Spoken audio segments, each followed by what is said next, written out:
Hey, everybody, and welcome to the Fluential and Friends podcast, where the story of your life can help somebody else's life story. My name is Joseph Ortiz. I'm here with my very special guest, a guy that I'm very happy to call a friend, Mike Saffaie. How you doing today, Mike? Good, brother. How are you? I'm doing phenomenal. First and foremost, thank you for taking the time to sit down with me, even though it is virtual. We're still sitting down Yeah. and have this chat with me, man. I really appreciate it. No, it goes both ways. It's good to catch up with an old friend, competitor. And so, the pandemic made things weird. So now, life is kind of back on the normal track. It just feels good to talk to one of my bodybuilding bros. So thank you. Yeah. Oh, absolutely, man. So you have a very interesting life. I know for you, it might not seem too crazy, but I think for the outside eyes looking in, especially for someone like me, you're the stuff you do is incredible, right? So you are a Gracie Jiu-Jitsu black belt under Hito Henner. and Rener Gracie, which is incredible. The top probably Gracies in the world, right? That They're teach. all on top, but yeah, they're the masters at the craft of what they do. Yeah, and then on top of that, you are a IFBB and a PNBA pro bodybuilder. Yeah. Two divisions, right? Which is insane. Yeah. Spread myself thin and there's reasonings behind that, but they are both big accomplishments. At least in my 43 years of living. So I mean, I'm very proud to have, earned those prestigious, I guess it's like to be in those prestigious clubs. Yeah, absolutely. So how long have you been a black belt for? I believe I got my black belt in 2018. I could be mistaken, but I'm pretty sure that's when I got it. And so what is that? Going on 5 years now. And when did you become an IFBB pro? Became an IFBB pro, I think in 2014, 3 years after I started competing. I started competing when the men's physique division first started. So, whether people like it or not, I'm kind of a pioneer in the A sport. pioneer. Yeah, Yeah, absolutely. I would definitely say you're one of the pioneers. Absolutely. yeah. So one thing I did want to ask, like now when you kind of look at the current state of men's physique in the IFBB specifically, do you feel like you can, if you were not a pro, do you feel like you would be able to get a pro card now if you were to do the NPC? No, I would not. There'd be no way. The competition is and the prerequisites are way too demanding for what I would be able to put out, what I'm willing to do or willing not willing to do. So, in theory, I think like if I decided to go the enhancement route, I could. I do believe that I have the aesthetics, and the anabolic kind of potential to grow, but I'm not willing to do what it takes to look the way they look. So there'd be no way that I could compete with that type of competition. But all credit to them. I mean, they chose that path, and those guys, regardless of how they got there, they look phenomenal. Yeah, I completely agree. And like the pictures don't do it justice. Like I know a couple of these IFBB guys personally, and when I see them in person, I'm like, man, you are a massive human. Yeah, It's due truly to skin. incredible. It is, yeah. And Yeah. I mean, I work out in a gym. I work out not just in my own gym, but in a Dave Fisher's Powerhouse Gym. It's in the city of Torrance. Shout out to Dave Fisher. Um, and so it's a great combination between the bodybuilders and power lifters. So Hmm. you kind of get that intertwining mix, and you know, you see the highest level in there, right? And you know what it takes to be at the highest level. And Right. those guys are freaking insanely like they're ripped, they're swole. When you see them on stage, like you were saying, and you see them on pictures, yes, they look incredible. But like when you're up close, and you know this as you are Mr. Olympia. So like I'm speaking to the champ, right? You know what it takes. You don't get full gym pump like worthiness on when you're on stage because you have bands and push-ups and all that kind of stuff, right? Right. Yep. Imagine if you had a bench press and all that. So we get to see in the gym the full potential of these incredible athletes, and they're like boom. So yeah, they look amazing. So I'm happy to have participated like when I first started, because like the path that it led me down, like it forced me to be better, but it also forced me to realize how bad I actually want this and what I would be willing to go through. So that's why I went to the INBA eventually. Yeah, and that's completely understandable, right? Like even for me, I started in the NPC as well back when I was 22. So this is like 2013 maybe when I started. I only did one show. I prepped myself. I had no idea what I was doing, but Yeah, I didn't do horrible. I mean, I took fourth out of 13 that's naturally. huge. Yeah, Yeah, and so, that's but huge. after I did that one show, I was like, "That's it, I'm done." I go, "I can't compete with these guys. Like they're huge." The They guy who are. ended up winning, his name was like David Lambo, and he ended up going on to become like a IFBB pro and everything afterwards. That as well. So after a few years went by, that's when I learned about the IMBA and started my career there, or I should say, restarted my career there. Yeah. Well, I Yeah, mean, it's like you've obviously killed it. So, it took that for you to go there, but for you to place fourth in a regional show like the NPC, that's a big deal. I'll say this with all due respect to people in the INBA. I don't think some of the winners in that league could place first call out in the NPC, let alone even qualify to be an IFBB pro. That's just my yeah, opinion on it because the standard's I that high. agree. So No, I yeah, agree. I agree with you.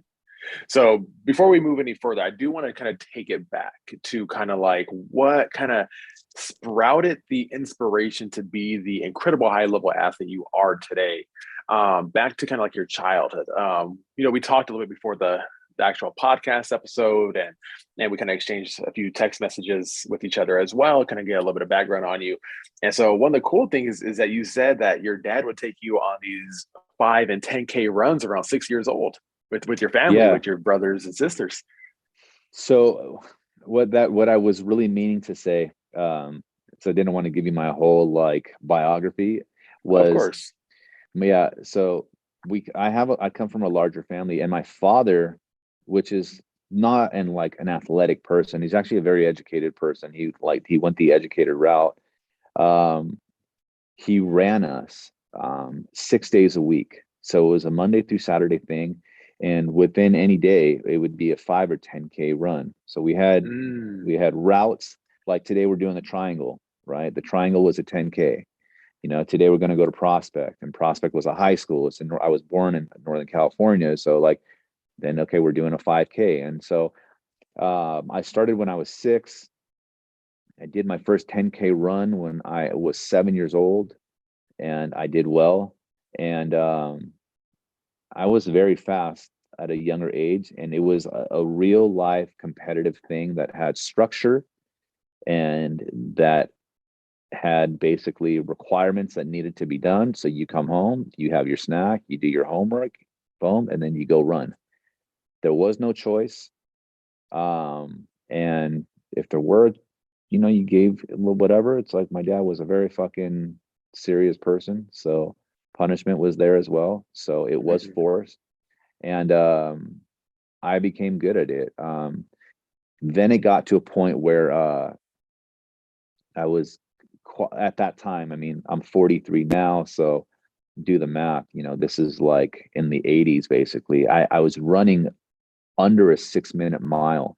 So I was training for the Junior Olympics for the 1 mile, right? Wow. Yeah. So, but then divorce does its thing. And then at 11 years old, I went from NorCal to SoCal to live with my mom, right? And that was the best decision I ever made in my life. So it did have the effect because there was no longer a person standing there with the fucking whip. The structure was gone, right? There was no punishment if you didn't want to go running. However, um, the nurture shape of my mindset was there. So my desire to move is fucking there. I do have ADHD, and I do believe that in some aspects it helps me greatly when it comes to movement. So I tried to be the runner that my dad wanted me to be. All right. There was still this kind of thing I wanted to uphold, which was my father's legacy. which is a fucking joke now that I'm a dad, right? That concept. And it was hard. I mean, I went back to a high school as an adult, and to that high school I used to run at, and it's like, wow, this thing got small, because when I was younger, it was huge. And the reason why it's huge, not because it became, 450 meters. It's because when you're smaller, like when you travel around a track, it's a little harder, right? It takes more steps. Correct. More energy, etc. So I always wanted to be strong. I always wanted to be fast. Like, I always loved that kind of stuff. I mean, there's some content you can find. I still stand by this. I love He-Man. I love Thundercats. Stuff like that. Yeah, right. So this is kind of a funny thing. Like the He-Man song, bro. Sometimes I'll be in the gym, and before my set, I fucking go to YouTube and I'm bumping He-Man, because it still gives me goosebumps, right? Yeah, I love that. Yeah, so it's real shit. So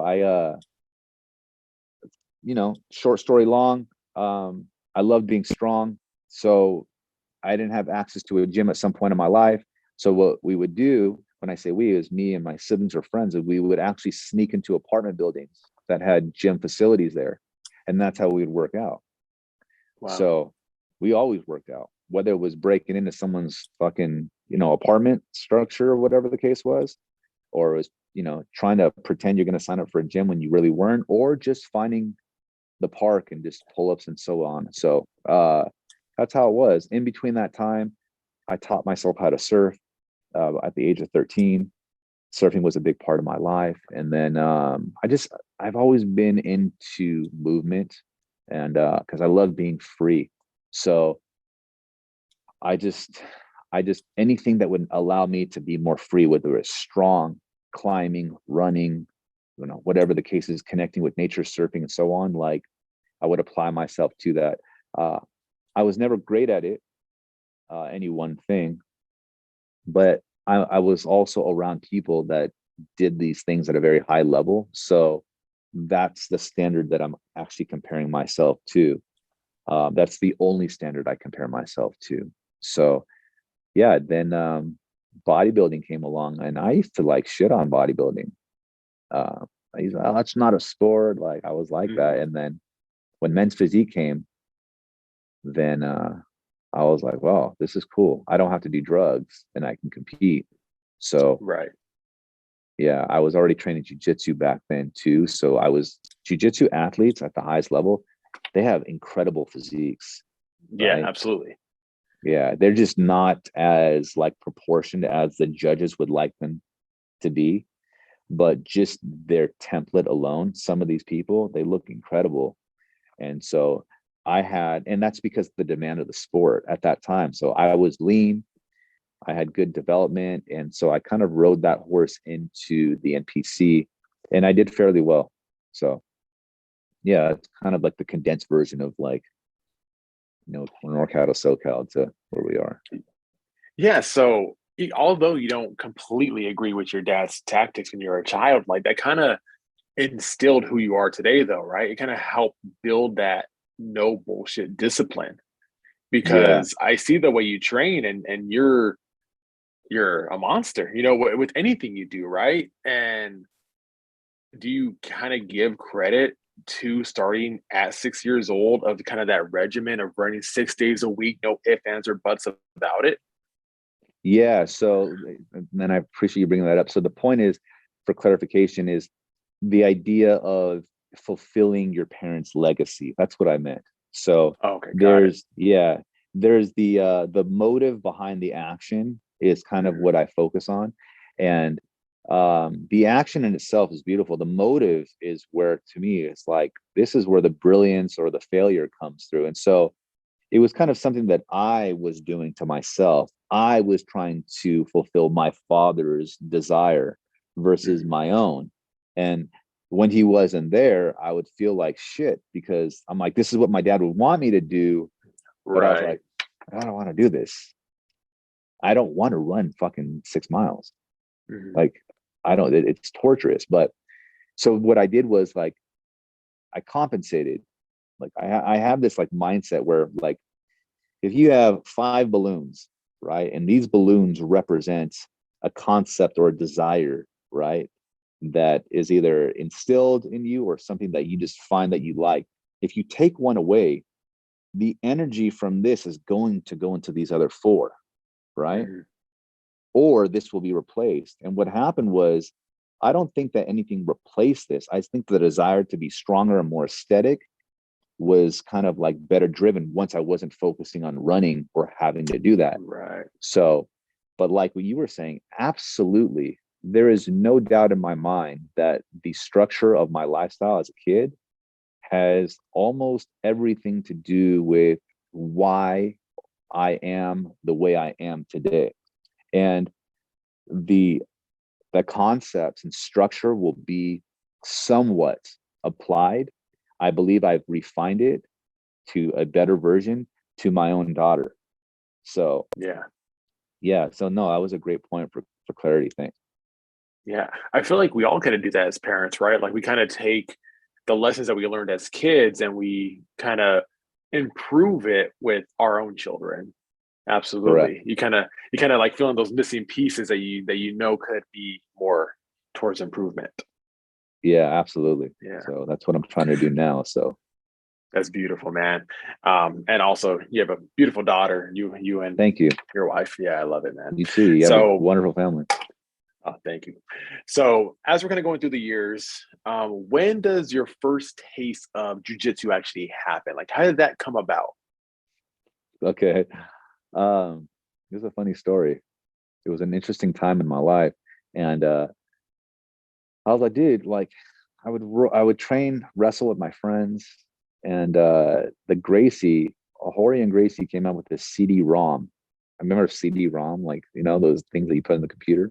Yeah. And I learned, They're I learned circular. the guillotine. Yeah. I learned the guillotine. And so I was like wrestling with all my friends and I would like wait for them to Guillotine them grab me and I all. just guillotine them all, right? It's funny. Ironically, till this day, it's my number one move. Um, And my how old are go-to, you I around should say. this age? This is, I mean, I'm in high school. Okay. Yeah. So I always had confidence because I was always stronger. I was always the stronger person, right? Around my friends. And so like, I was like, you know what? I want to do a jiu-jitsu tournament. Now, I had no experience at all with jiu-jitsu Yeah. besides what I would explain to you. I was like, I don't have to get punched in the face and I can win. So, and I'm strong basically. So I went there and I competed against the guy. I lost, but I did really good, Mhm. right? And I say that now as a black belt. When I say really good, it's relative to what I didn't know, I should say, versus who I was going against. I think I went against a 4-stripe white belt, right? And I put it on the guy. Yeah. But my stupid ass thought it was like identical to swimming. Like if you can swim in 5 feet, you can swim in 100 feet, right? Yeah. So I'm like, dude, I'm gonna fucking take lessons this time. And Yeah. imagine if I take lessons, I'm gonna be better. But I remember I go to this jiu-jitsu tournament and I'm on swole too back then. Back then, like weight training was my only thing. Well, jiu-jitsu kind of reduced, not kind of, absolutely reduced my size and my strength. So I Yeah. remember I'm in the back, everyone's eyeing each other out, and I couldn't wait to peel off, almost like it's a bodybuilding show, right? Like Yeah. it's funny. And These I was guys have no idea. yeah, that's I fucking peel off and I'm like, okay. And I'm just looking at people, eyeing them out. So I go against this guy. He's probably like fucking 5'7", like curly hair. He grabs my gi. It's like does this. He does like he pulls guard. It's called. And man, I just start putting my forearm in his throat. I'm inside of his guard. And for those that don't know, the guard is where I'm in between.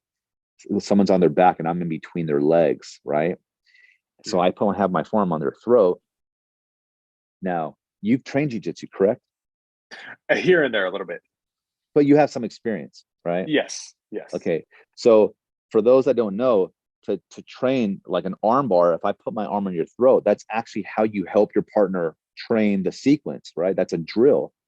And that's what I'm doing to this guy. And he puts me in an arm bar and my arm is extended And you know how when you're underwater, you can hear crackles sometimes of like inside of a pool? I can hear my arm cracking. And I'm like, holy shit. So I was thinking two things. One, step on his head, or two, drop him. And so I dropped him on his head. I got disqualified. And after that time, I was because you're not allowed to slam people, right? no, bro. I had no right being on that mat. Right. It was pure arrogance. To me, I define arrogance as unearned confidence. I had no reason to be there. And I almost fucking had my arm broken for it. And I have a humbling mindset because, like that story always brings me back anytime I feel like I'm getting a little too ahead of myself. But I couldn't do a pull-up for 6 months. Now, calisthenics is a big part of my life. Pull-ups is a big part of my life. It's funny how I say that, pull-ups, but I remember I'm working as a trainer at Gold's in Redondo, and I'm sitting there waiting for my client, and I'm sitting straight in front of somebody doing a pull-up, and I was talking to my arm as if it's its own life. I was like, please give me one more chance. I'll never do that to you again. I promise you, just give me one more chance, please. I'll never do that to you again. And so I was like, fuck this whole thing. And then I thought I'm done with this jiu-jitsu thing. But with the right people, the right mindset, like you can go a long way. So that because you're a coach, like you don't coach everybody the same, like the personalities you talk to. So that's where Ryron and Rener came in. And before I even loved the sport, I loved them. And that my relationship is stronger than ever till this day. And so one of my friends, rest in peace, is not here anymore. He brought me in. And I've been here ever since, and I'll be here as long as it's here, basically, or as long as I'm here, I should say. Yeah, and with Ryron and Rener Gracie, like those two guys, they're phenomenal. Like I know Rener Gracie's a little bit more out there. He's such a good talker. Yeah, yeah. He's an amazing personality.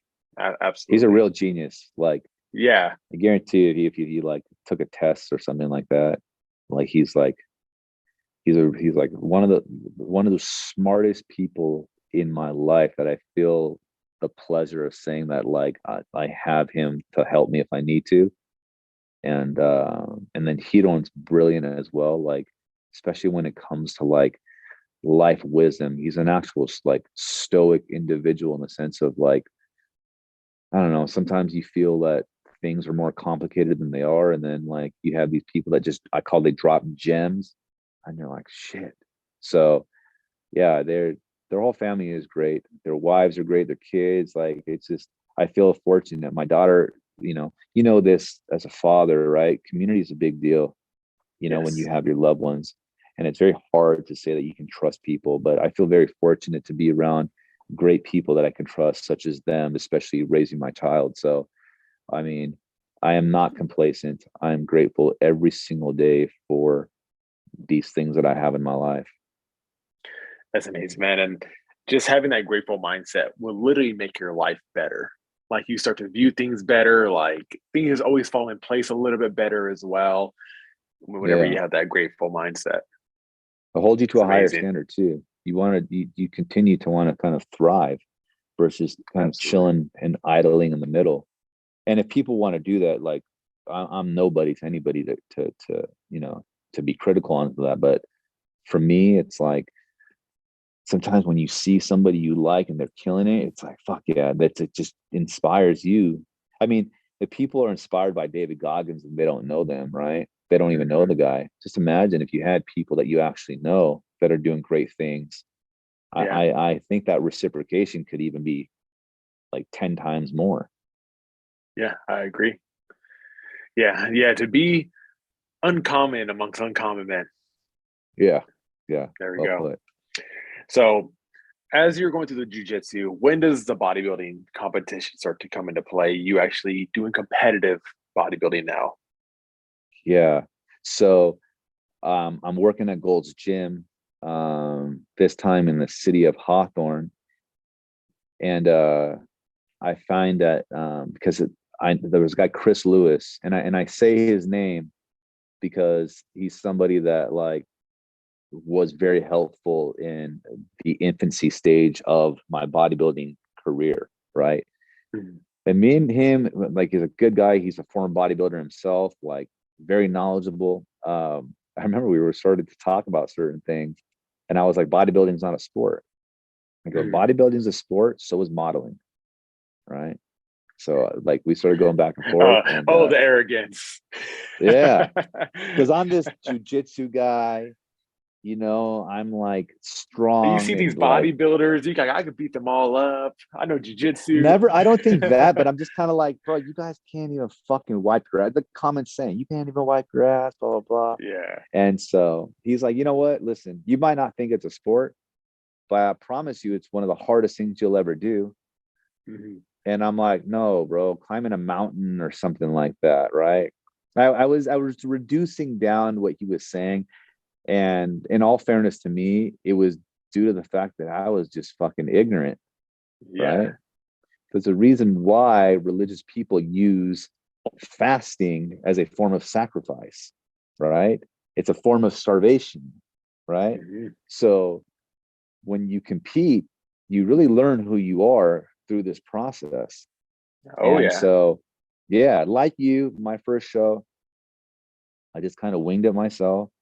Didn't really know what I did. I took the traditional no carbs. I just thought, oh, carbs were the thing. I didn't really know too much. And so I did well too. I took second my first show. Um and it motivated me to want to come back. There was a political thing at that time, meaning there was a favorite that in the division I was going against, it'd be very hard to beat this guy. So I didn't really know that either because I was like, "Ah, this doesn't make sense. Why am I losing? Why am I losing?" And so I kind of figured it out at some point where then I'm like, okay, I can see now there's certain things that you have to know how to play the game, right? Yeah. What team Yeah. you're on, stuff like that. And then but I actually had to do better with my training my prep protocol. And once I got that dialed down, then I was pretty fucking undeniable. Um, and in some cases, and so I was like, whoa, this is like different. I went from fucking eating no carbs and chicken salads to now eating, hundreds and hundreds of grams of carbs and like just fucking being bone dry. Yeah. So things continuously got better for me in the bodybuilding world. And it just made more sense. And not only that too, I never like my brother and I, right? We never cheat. It's not like cheat. I mean cheat. Like once we fucking sign a fucking contract, right? Or once you fucking whatever it takes to finalize that Yeah. on this date at this time you will be here to do this thing. Okay, that's when the fucking remember Adrian when she tells Rocky like when she goes, "There's one thing I want you to do in Rocky 2." That's when the fucking bells turn on, dude, and it's like, let's go. And so, I'm not gonna lie, there's a little jump start. I realized within myself it takes about the third week for me to be in full prep mode. The first three Mentally. weeks Yeah. is yeah, like I remember like because I try to help my clients with the dietary stuff. And one day I'm like, okay, here we go. And I'm like, fuck, wait, what do I do again? And I'm like, holy shit, I'm supposed to be the expert here. I felt so bad. So like yeah, about 3 weeks, then I'm like in it. And then once I get dialed in, there's just all I see is the end. And then I love making it fucking weird. It's weird because I feel like bodybuilding is this sport that wants to find some type of like life and death, like fucking motivation to talk about like, dude, fucking they'll say these quotes and stuff like that. And in theory, it's like we're just moving objects and then we go up there. But there's just Mhm. something about this idea of training. So I would love it. I go outside and there's actual reasons why I do this, but I run close to midnight when I'm doing my cardio, right? I separate my weight training and my cardio. but I love putting on my fucking hoodie. I love fucking putting on my songs, and I have programmed songs, and I love running at nighttime, and I love knowing that I'm one of the only motherfuckers right now doing this shit. I love Yeah. feeling weird. Yeah. So it's like you get to be a, I mean, I'm preaching to the choir, but this is for other people to hear. So you just get to be like an animal. Now, granted, yes, we're only going on stage with fake hands for a minute at a time. But when you say it like that, Yeah. But goddamn that process, and it's like, it's I grueling, love that. man.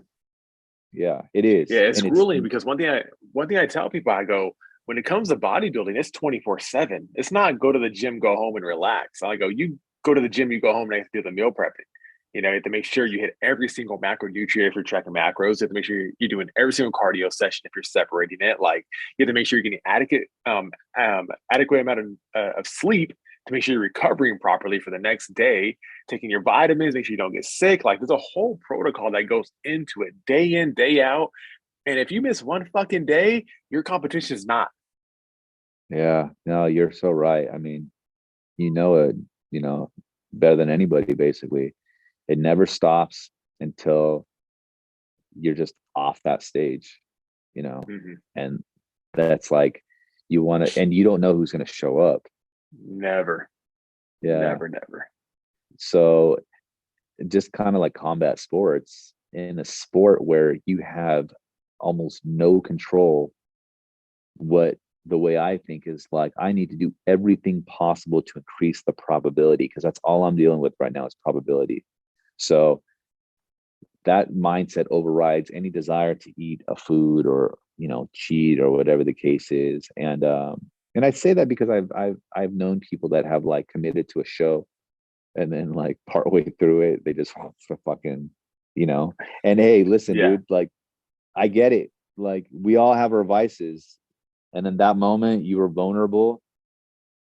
For me, at least when it comes to that, like maybe if you put me in a fucking yoga class, right, you're gonna see me fucking fall flat on my face because I'm not flexible at Yeah. all, right? But when it comes to this thing, I don't fucking, like, I don't fail, Mm-hmm. right? And failing is not contingent to placement. I'm just saying the process, no matter what I feel, what I don't feel, I'm going to do what it takes to get to that competition day with no mindset of, oh, I should have done this or should have done that. Except actually, I'm going to put myself on blast. My posing fucking suck. Yeah, suck. You have two left feet. God damn, man. It's like, it's funny. I'm always like outside of prep was like, oh, well, yeah, you should do posing. Like, we'll say the right thing while in prep. I'll do it later. I'll do it later. Yeah. And then when you're doing it, you're I in front of a pose all mirror. the time. I'm I could always tell. posing.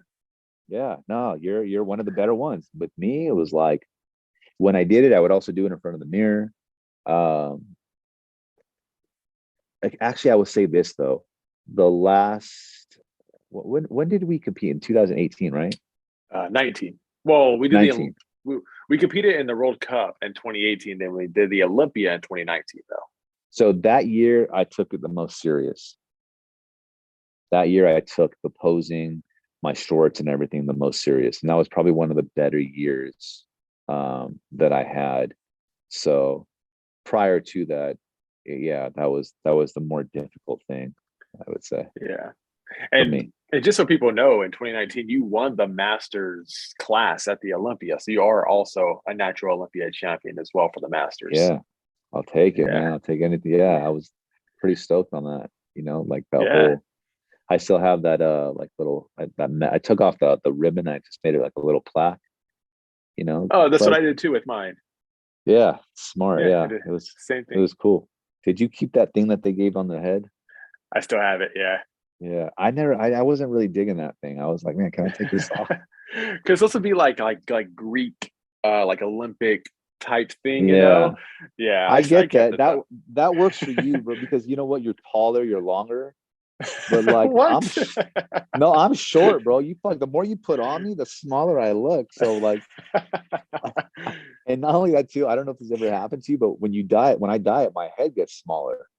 Like my Oh cap size yeah. if I wear a hat. Yeah, I didn't Hmm. know that until like later on. But so I got this big old thing on my fucking head, and I'm like, I see my picture. I'm like, I want to see, you know how you want to post something from the past? I'm like, Yeah. not this one. No. So I was almost like, can I take this one off? But nah, that was a good year. That was the year I did the best. And so I really am like proud of that moment in my life. And so who knows what's coming now, you know what? Like I'm into track and field. Yeah, I've been seeing that a lot. I've been Yeah. seeing you're out there a lot.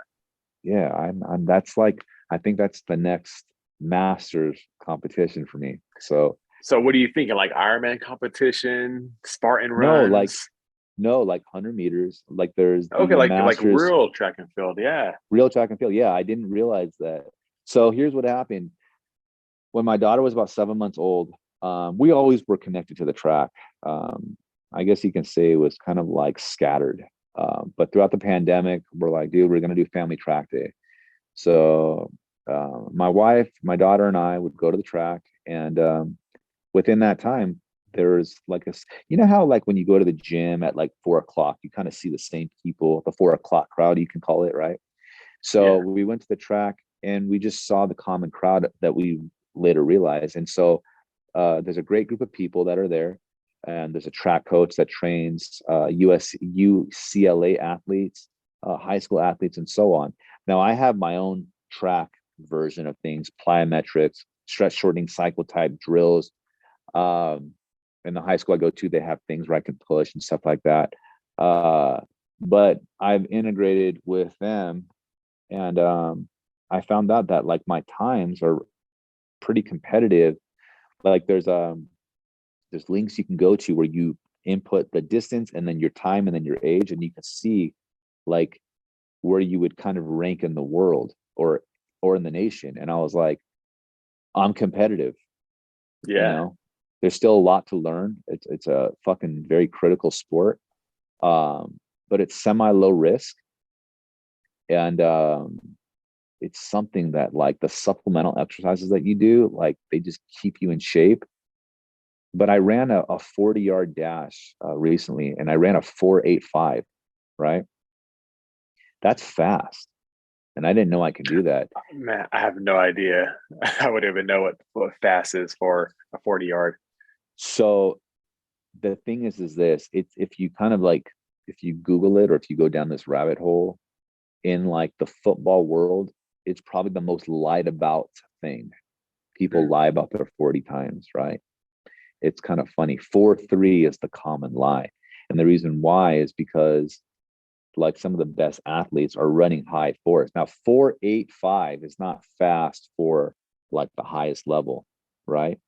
Mhm. But it's fast relative for my age and stuff like that. So yeah, I mean, when you see something like that, then you hear people that are like the coaches and stuff, and they're like they give you credit, then it's encouraging. So I feel like with a little bit more training, and respecting the sport as it deserves, um, yeah, I'll do some track and field stuff. So that will be fun. So at 43, how does that feel on the body, like recovery wise, like the joints, the hips, the glutes? Yeah, it's it's uh it's funny because I don't necessarily think that I feel more of the mistakes that I've made in the past than I do like the soreness of frequently training, right? And that's Mm, because I can auto regulate. Today, I went to the track. I'll go there no matter what, whether I'm doing something or not. And then my wife was like, because usually I'm the one that's more active, so I was like, hey, go ahead, do your thing. I'll watch the baby because I want my daughter to grow up in that environment around those type yeah. of athletes and so on, right? But I didn't do anything. And the reason why is because like my Achilles tendon, I feel a little soreness there. Like right now, I feel a little something in my bicep. So I'm going to take this whole week. I'm going to deload this whole week, right? Pretty significantly, possibly the next week. Um, but that's what I'm saying. It's like I ran a lot when I was younger. So I probably have a little arthritis in my foot. Mm. I have shoulder issues. I've torn my rotator cuff. I love heavy bench pressing, right? Or what I consider to be heavy. And I've done that for so many years in my life. And so like things that I've done in my past are now like more, I guess they're a little louder when they cry. But when it comes down to my actual training regimen daily, I have fucking no problem at all. As long as I get my food and my rest, you know what? Like I've toned it down. I don't have to rebuild the road anymore. Mm-hmm. You know, I'm not trying to get huge. I don't want to get fat. And I understand that like as we grow older, there's a few things that happen, right? So first of all, like they've noticed some correlation to people that live longer, right? It's leg strength, VO2 max, and grip strength. Mm-hmm. And grip Yep. strength is not because if your hands are strong, it's going to make your heart beat longer. It's because they feel that maybe people with stronger grip strength are just used to being more active, right? Mm-hmm. So I want to live longer, obviously, because I'm an older father, right?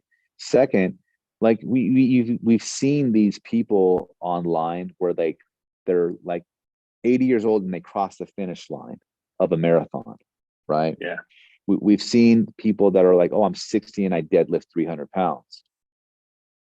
But you don't necessarily see older people doing powerful things, Mm-hmm. right? Like Right. plyometric jumps and so on. So strength, okay. If you as long as you keep that fucking stimulus there, it'll kind of hang on to you, right? Or you can just Yeah. be naturally strong. Endurance, same thing. You'll see a lot more older people doing a lot more endurance sports. Fucking athleticism, like agility, plyometrics, that shit goes. Yeah. And so to me, I'm like, I need to hold on to that as long as I can. So my Sundays are my track days, but if I can cap it as an umbrella term, it's my athletic day. It's the day I run, it's the day I jump, it's the way I move in all directions, it's the day I throw, it's the day I push and pull, right? So if I have like, if you play like a video game, a game controller, I want to have all directions accessible to my video game character. And I want to be strong, but also be able to be powerful and so on. So knowing that I guess you could say those features are so perishable, it's up to me to at least put my body through that type of stress. I say 1 day a week, but in reality, it's fucking 2 hours a week. But if you even narrow it down to 2 hours a week to the actual time and motion, it's literally no more than fucking 15 minutes of total time. You ever done that? Yeah. Go to the gym one day, time every set of activity, right? Then contrast that to how long you were there. It's funny. You won't even get 11 minutes worth of work. Right. Because you're only working It's for like, about 15, 20 seconds yes, per set. Yeah. Because I record a lot of my sets. Whenever I record it, they're only about 15 to 20 seconds. yeah. So like, Yeah. you know how like when you read like the ingredients, the first ingredient is primarily what it is, or like, Right. so are we going to the gym to rest, or are we going to the gym to train? Because we only train this much, but we're primarily resting, right? Resting. Yeah. Very true. Yeah. So that's how I think about it. If I just give myself a series of minutes, then I could maintain this type of like, desirable, athleticism. I'll do it. So I'm sorry for ranting. No, I love it, man. I've actually never thought about it like that. I guess that's a really good way to put it. Now you have me thinking like, yeah, I kind of do want to time like my total work in the gym now. I'm going to look and be like, I'm all sore for doing 13 minutes of weightlifting yesterday. Yeah. And you know what's interesting? Because you probably already do this without really realizing it, is, like a time under tension. Yeah. Okay. So then like, it's just a different way to assess time under tension. So if you do get 13 minutes and then next time you're like, no matter what, let's try to get 14 minutes. Right. It's like now you just increase. Yeah. Yeah. So like you can look at it that way. So it's just a different, interesting way of looking at it. And like, it's another way of saying, hey, dude, like, how how much stress am I actually going through when I walk into those doors? And it's like, and my wife gave birth and was in labor for fucking X amount of hours. Like, dude, no way. Like, we got this shit, you know? Yeah. Like, we got this. So it's not to be critical onto those that have a difficult time fulfilling the fitness desire. I think it's very easy to speak like you're, you know, this pretentious person once you're already there, right? However, if you break things down in that way, it might be a little bit easier for people to digest. And that's kind of like the mindset in regards to how I kind of, I don't know, just communicate with certain people. It's not nearly as like rigorous as we would love it to be, because we love the rigorous story. Yes. Right? But the story is already when things are done, right? Yeah. Yeah. So that's the thing. Like, as I'm sitting here now and I'm talking about the running and the dieting and this and that, there are moments, like, you know, when you're in there and you're like, this is uncomfortable. Like, this is you know what I mean? long. Yeah. Yeah, day in, day out. So I actually recently got into a powerlifting program, like a legit powerlifting program, right? I've always power lifted, but I never actually done a powerlifting program. So I hired my coach, Morgan Aquino. He's actually has a world record for totals for his weight class. Nice. And I hired him. I'm about 17 weeks in now. And now I'm finally starting to get used to it. But man, those first 4 weeks were absolutely brutal. And I used to be the one who used to see the powerlifters in the gym, and I'd be like, man, look at these guys resting for 5 minutes, resting for 10 minutes. Man, powerlifting's tough, man. And obviously this is tough because I've been a bodybuilder for 17 years, and now I'm trying something new out. And but man, I'm sure it was the same thing once you got to the track and field. It was just so brand new at the very beginning. I'm sure it definitely kicked your ass at first. It did, like when I did the repeats. So I was always pretty quick, right? Yeah. So I knew that. But I remember there was a day pretty recently, actually, where he's like, the coach is like, we're going to do 4 300s. I'm like, okay. I only had 2. Like, I couldn't walk after the second one. I had so much fucking of this like toxic fucking lactate in my leg. I was like, oh, this is not gonna fucking work. My mouth was dry. I started getting a little nauseous, and I was like, sorry guys, like, I'm feeling it in my hamstrings. So I had 2 in me. So yes, there was a lot of humbling experiences in that sense. And like what you were saying, there's one thing about what you're doing that I really, really, really like appreciate. I do believe that bodybuilding into powerlifting, right, is very humbling. But and you see a lot of that crossover. I don't see a lot of crossover the other way around, right? Correct. Yeah. And not to be critical onto everybody, but sometimes people in that venue believe they have a justification as to having excessive like body fat percentages as like, hey, this is the reason why, because I power lift. But then when you see some of the best people in the world, they're not necessarily as big as some of the other people. So with you stepping in as lean as you are and still doing it, I mean, fuck, I give you credit, man. That's like, thank you. You're doing both. Yeah. And I'm still doing my bodybuilding accessories on the side as well. But not only that, my coach, if you've seen him, you would think he's a bodybuilder because he's so lean as well, because he competes at such a low weight class. And so he doesn't like to get too high above his weight class. He competes at 148. Yeah. So you know, so really. Well, that makes sense then. Like, as far as my experience, it makes sense as to why he's as successful as you described him. Because the more successful people, they don't necessarily like you said, I mean, they do their accessory work, which is hypertrophy, which is like what we do, right? Yep. Yep.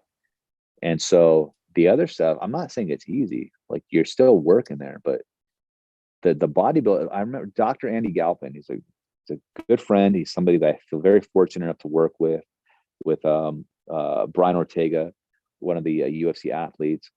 And there's a great clip where he describes hypertrophy training. He said it's kind of like dummy proof, right? But it's really hard to do. right? Because the Really concept hard. is easy to understand, right? Yeah. Well, you just like go in there. It's like, yeah, you can't go, but like to actually get there, to push yourself until like you're really fucking initiating that growth signal. That stimuli. Yeah. Uh-huh. Yeah, it's like that's not easy. Nope. Yeah, It takes a lot of mental fortitude, toughness to really push yourself to that extent. And yeah, I'll never forget, I was doing a workout. I was doing a video with one of my buddies, and we were doing an arm day together. We were doing the preacher curl, and I'm laughing as I'm doing it because I'm in so much pain, but I enjoy it. And he's yeah, like, "Why are you laughing?" I go, "Because it hurts so bad, but at the same time, I'm a little crazy and I enjoy the pain." And I remember he yeah, kind of like just put his head down and shook his head, and he's like, "And that's why you're the best." yeah. That's right. You're built Yeah, for it. You have a yeah, better mind absolutely. that's built for it. Yeah, and and just so people know, like I didn't have that mindset when I first came into bodybuilding, right? It took time. It took years to develop that kind of love and passion for something, to which when you're going through the pain, you can keep going. It definitely Absolutely. didn't happen overnight. So Yeah. I love that you mentioned Brian Ortega. I'm actually going to use as a segue to go into what you're currently doing, which is you do strength and conditioning now with top level MMA athletes from all across different platforms, right? Bellator, UFC, other organizations. Yeah, primarily So UFC. I don't know if I've had any Bellator. I don't want to forget, but I know primarily UFC. yeah. So you've had the pleasure of working with Brian Ortega, who I know is a good friend of yours, Anderson Silva, Fabricio Verdum, Carla Esparza, who's now a champion. Like you've had a chance to Yeah. work with, to have your hand in a role of these athletes, and that's got to feel amazing that these top level athletes who have literally the world at their hands when it comes to strength and conditioning coaches, and they chose you. Yeah. I did. Yeah. It's And got that's another that's got to thing. be humbling. It is. And it's also something that like I feel like there's not, especially like, so camps go up and down, like sometimes somebody's in camp and especially when the stakes are high, especially like when you talked about like when you're bodybuilding, when you go home, it's just not over. I have such a great relationship with these people that you mentioned. Um, when I go home, I'm still thinking about like I stay in my lane. I stay in my lane. I'm Mhm. not a skill coach, right?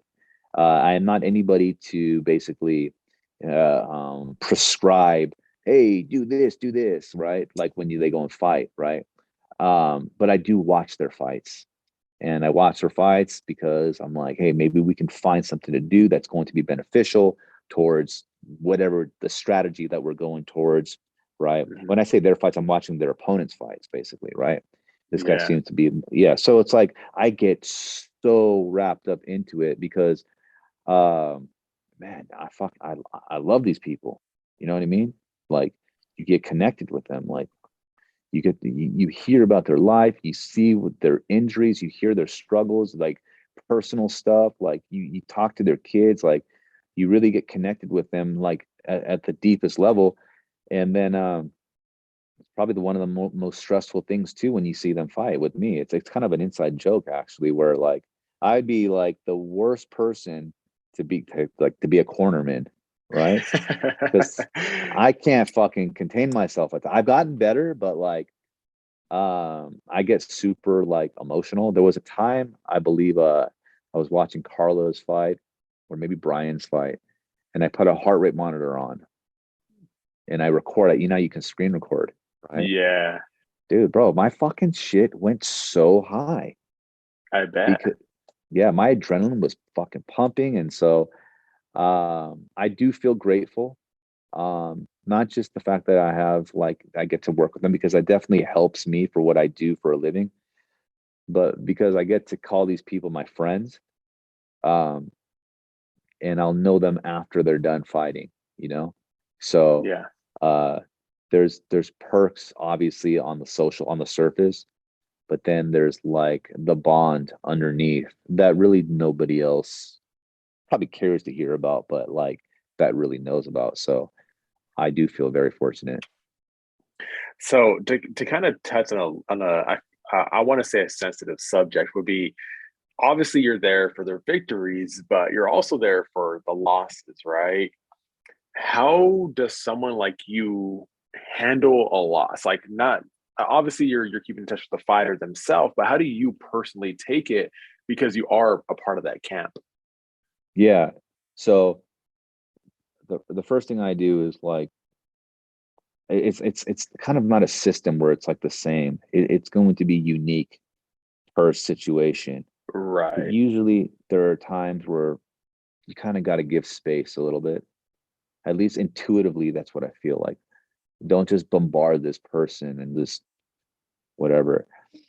And then I just don't say much, man. I don't, as long as they're okay, that's really all I give a fuck about. Like, so Absolutely. let's just like, are you good? Yeah, I'm good. All right, man. Like, and then we can talk about it. Like, if I feel like there's an opening to talk about it, if there's any responsibility on my end that I feel was contributing to a result, I'll apologize. Like, I'll take, full responsibility. Like, hey man, I should have done this, whatever, like I'll own my shit.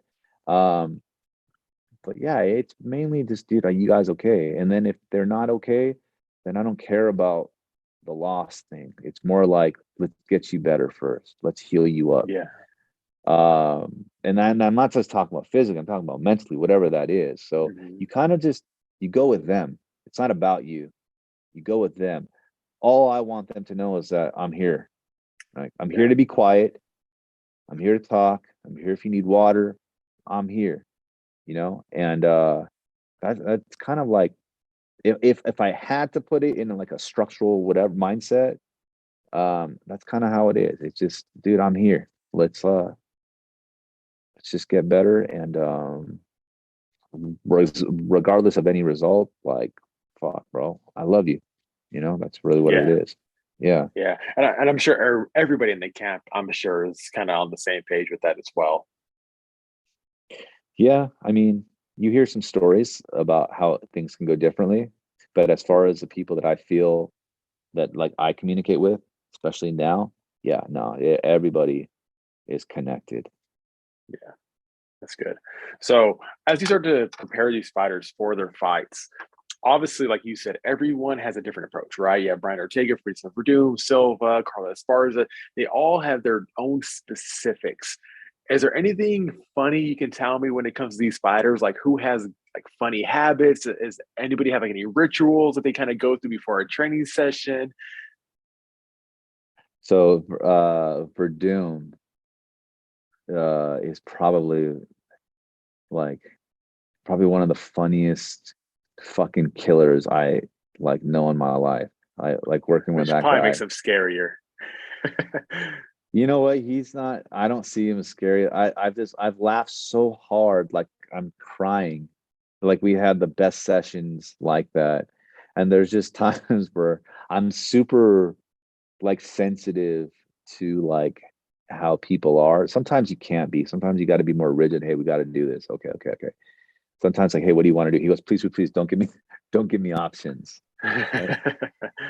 He's very transparent. But don't give me options. Don't give me options. And like, I mean, he works his ass off, but then there's just moments of time where he's just like, the way he tells the story that's being told, like he's very funny. Brian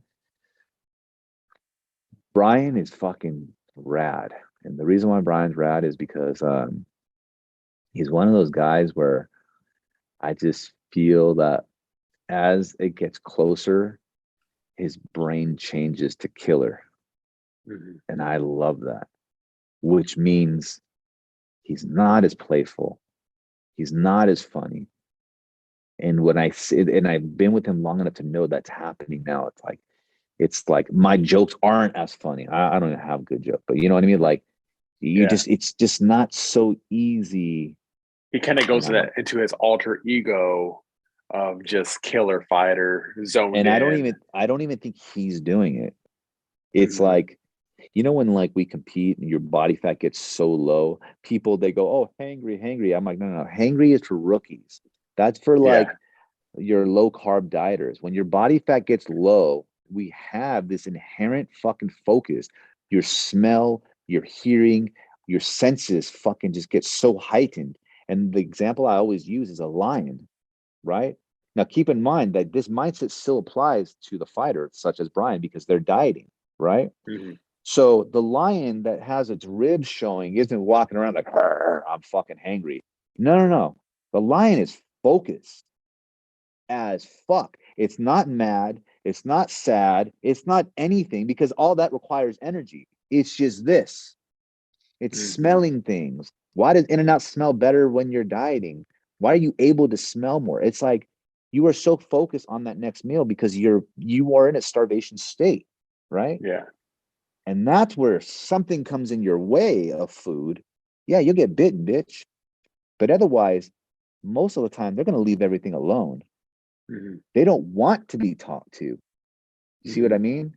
So when he Yeah. comes in and he's in this state, he's not doing it. I know that sounds cool, but no, he knows that in this date I'm gonna go lock myself in. But then he also has to go eat his food. He has to do his training fucking 2, 3 times a day. His brain just it just the mindset shifts to where it should be. And I don't use that word too often. Should be. You're going to war. You're in a fucking deficit. You have more work to do after this, and everything's on the line on this date.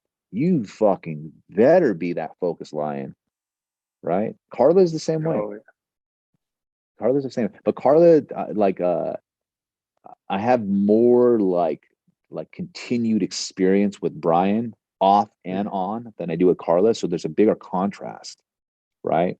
So they come in and they're just you can just tell. And you know what you got to do? You just gotta let them be. You just Yeah. gotta. You can't. Some people can take it personal. No, but if you're really wise, and I say wise because wise is like living experience versus knowledge is like read experience, right?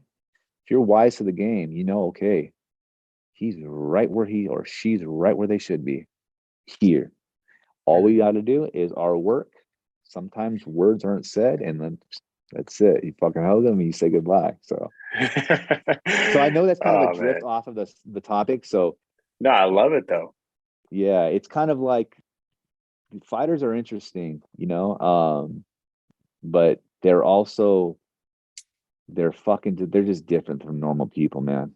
I'm not them. I'll tell you that right now. I cannot Mhm. fucking do what they do. They're special fucking people when it comes to walking out in front of millions and just trying to beat somebody up. Yeah, talk about adrenaline dump, right? Like, I get an adrenaline dump just watching them sometimes. Yeah. Like, just like you said, how whenever you're watching, you'll be a horrible cornerman because you get so involved with it. Your adrenaline skyrockets, and you're probably gonna have a heart attack, and you want to get more involved, and you can't. And so imagine like how they feel when they're walking out, their songs playing, they're being announced by Bruce Buffer. It's like the emotions, like I can't even imagine. Never ever. Yeah. There was a story one time that like I tell my family. So Brian took me to a live event. Um, and I don't really like going to the live events as much. I'm more of a homebody. I like just shutting off the TV and just being by myself. But like I loved it. I was in this, I had good seats, whatever. And so they escorted him out of the arena like as the show was over. And so you get to you're walking outside, right? And to do so, you got to walk through the tunnel that they walk out of, right? Mhm. So I'm walking side by side. Now, and keep in mind, I'm an introverted person naturally. So if you see me, like, I'm not very just talkative, but holy shit, bro. I'm telling you, I'm looking up. Brad, I'm like, what the fuck? Like, I could not imagine like the opposite direction. You're walking out to fight, and then you see like all of these people. I'm just like, oh my God, this is kind of overwhelming right here. Like, what? And like, so that's what I'm saying. There's just so many moving parts to this kind of game. It's like you got to be built different for this, in my opinion. And I don't have that, but I appreciate win or lose anybody that gets out there. First of all, that steps in that octagon, like that's like a special person. But then to do it in front of so many people, to me, I'm like, whoa, this is like, you gotta be a performer. I mean, you Yeah. gotta be built different. So as the years go on, what do you think is one of the main factors that keeps a fighter fighting even when they're getting to their later ages? Like obviously you have fighters that have great success, like Yoel Romero, who's like already in his mid 40s, and he just won his last fight. And like, but for other fighters, they don't have as much success as they start to age. What do you think keeps them in the game for so long? Like, do you think it's just the love for fighting? Do you think sometimes it's financially? Like, what do you think it could be?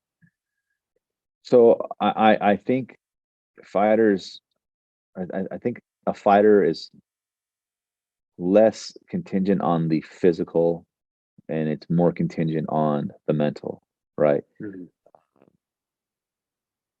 So the result is not what makes them the fighter. In fact, I will say the bigger fighters are the ones that fucking come back after getting knocked down, right? It's the ones that come back after losing. I don't think that they ever fucking kick that mindset. And I feel that certain people are more okay with the idea of letting things go. But I think that no matter how okay, this is just my opinion, fighters are okay with letting things go, regardless of how successful they are financially, fame wise, and all that. There's always a part of them that wants to be inside there. Yeah. It doesn't matter result, it doesn't matter their age. And certain people just have a harder time saying goodbye, right? And it's like they believe in themselves. They believe in themselves first.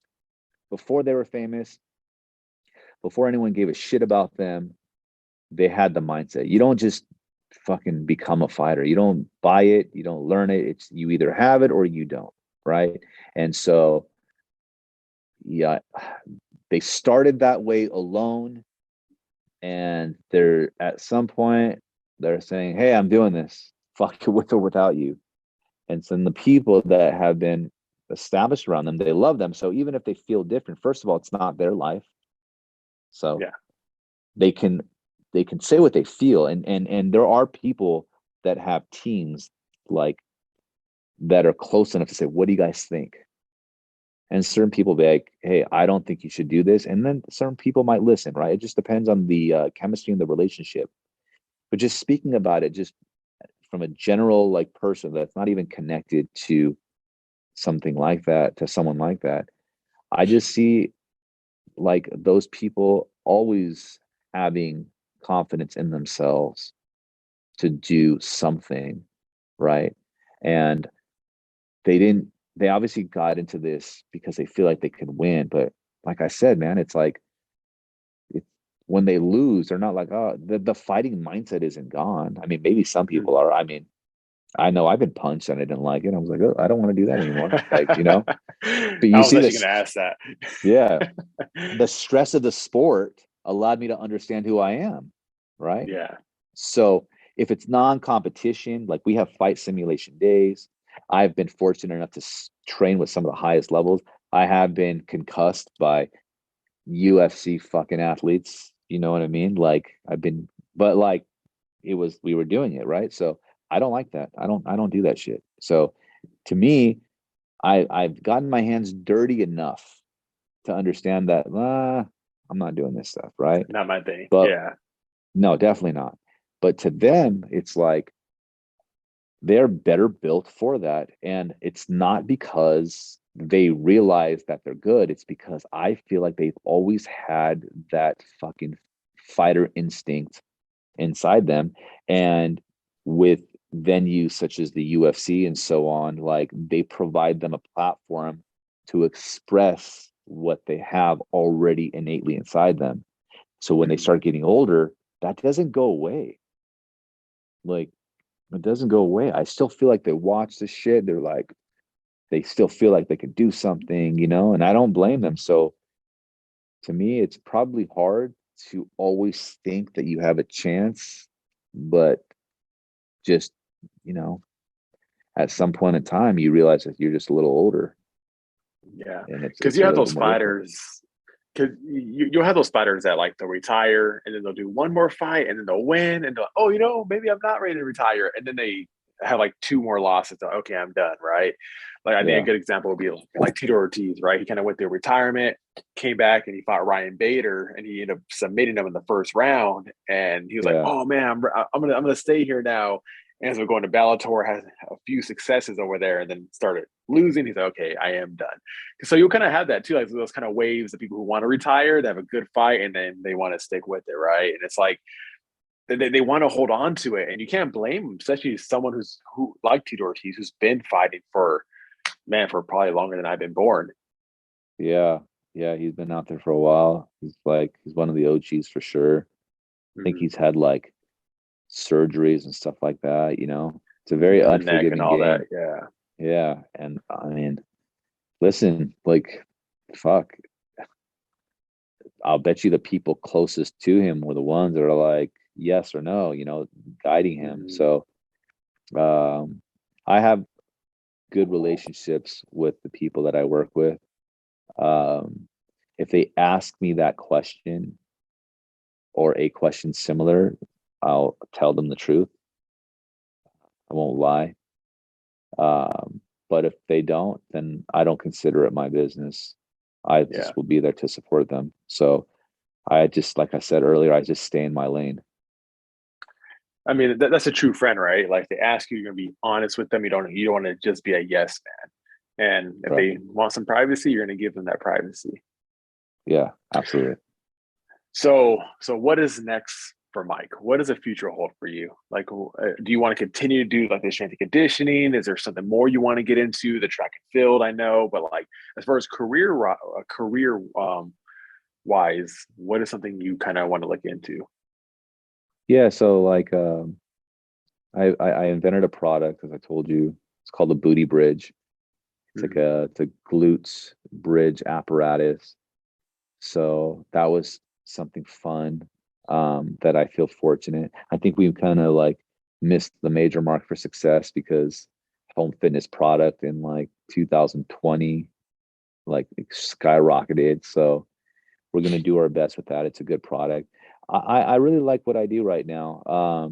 And unfortunately, but semi-fortunate, I don't have too many options. So as far as I know, I just need to continue to build my business here to make some type of like money-making machine, and just focus on providing just a good, healthy living for my daughter, basically. So I'm pretty content with what I'm doing and who I'm working with. So I want to go like the inventor production thing. I like that, but that's difficult. Marketing, and there's like a lot of layers to it. I've thought about, like, not recently, but even in the past, like going to law enforcement, stuff like that. But I wouldn't be a good first responder. I'm not good with like blood and guts and stuff like that. So yeah, I'm doing what I love to do, right? But right now it just seems like the most pragmatic thing. And I don't spread myself thin. I'm not going to give energy to something else when I don't necessarily believe I have that time right now. So if I was in a better position, then maybe you can think about, hey, maybe I will go try this for a little bit. But right now, I like the momentum and the groove that I'm experiencing with what I do. And I'm still hungry for it. I still love working with the people that I'm working for. And if that ever changes, then I would love to learn the answer to that question myself, because I'm still figuring out who I am too. Yeah. So, I mean, you're in a very fortunate spot, obviously. Like, you have your own gym, you train with literally the best athletes to ever walk the earth. And you have the pleasure of working with them, firsthand, and helping them out and making them even better athletes. And I think that position you're in right now is phenomenal. And it opens a lot of doors to a lot of different directions, right? So you have a lot of pull, I feel. Absolutely. So, real quick, let the people know where they can find you. Like, where's your gym at? How can they contact you? Where's the website for the Booty Bridge? Okay, no, thank you. So you guys can, my name's Mike Saffaie. You guys can always find me on Instagram. My gym is in the city of Torrance. It's a small little gym. It's not like open just to anybody in the public. It's private. Um, and it's inside of Gracie University. So my gym is inside of it's about 50,000 square feet. So my gym is about 1,500 square feet. So you have it's like walking into the gym, you can see like people training jiu-jitsu, and then you can come in there and it's like, you have a series of like equipment for performance and also for aesthetics. And yeah, the Booty Bridge is bootybridge.com. Go there, check it out, and just give it a look. It's something that I thought about well over 10 years ago. I just didn't have the means to kind of put it out on the market until somebody put confidence in me. And so I'm very proud of it. And yeah, until the next one comes out, that's pretty much what I do in my life right now. Nice. And where can people find you on social media? Oh, just Instagram. I don't really go on Facebook anymore. So yeah, just Mike Saffaie on Instagram. It's kind of like I guess you could say the fastest way to get a hold of me if you guys actually want to.